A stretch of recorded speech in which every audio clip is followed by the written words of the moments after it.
नमस्कार, विमल तिवारी।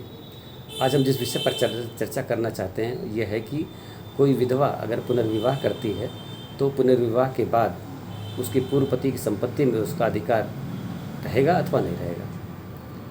तो कानूनी पोजीशन जो इस पर है वो 1856 में विडो रीमैरिज एक्ट पास हुआ था। उसकी धारा 2 में ये प्रोविज़न था कि अगर कोई विडो रीमैरिज करती है तो उसके एक्स हस्बैंड पूर्व पति की संपत्ति में उसका कोई अधिकार नहीं रहेगा।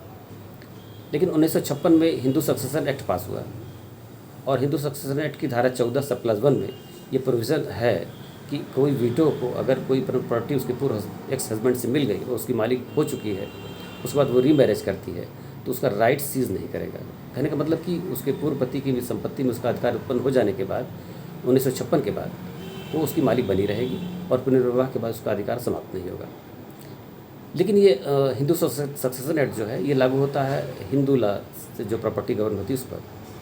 जहाँ तक खेत का सवाल है, माने जोतने बनने वाली ज़मीन जो भूमिधरी लैंड है वो गवर्न होती है यूपी रेवेन्यू कोड से।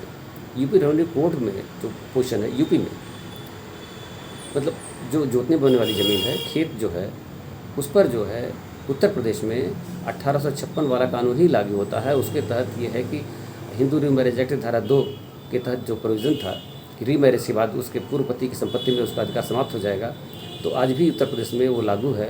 और अगर कोई पति की मृत्यु के बाद उसकी विधवा दूसरी शादी पुनर्विवाह करती है तो पहले पति की संपत्ति में उसका अधिकार समाप्त हो जाएगा, खेत का जहाँ तक सवाल है। और उसके मालिक वो होंगे कि अगर वो उसका पूर्व पति के जो उसके अगले वारिस होते, उस महिला के अलावा जो शेष वारिस होते, उस क्रम में जो पड़ेगा अगला वारिस, उसको वो संपत्ति मिल जाएगी और इसका अधिकार समाप्त हो जाएगा, विडो का अधिकार समाप्त हो जाएगा। तो क्लियर पोजीशन हो गई है कि जो प्रॉपर्टी हिंदू लॉ से गवर्न होती है उसमें विडो का राइट बना रहेगा। एग्रीकल्चरल लैंड में विडो का राइट समाप्त हो जाएगा उत्तर प्रदेश में। That's all, thank you.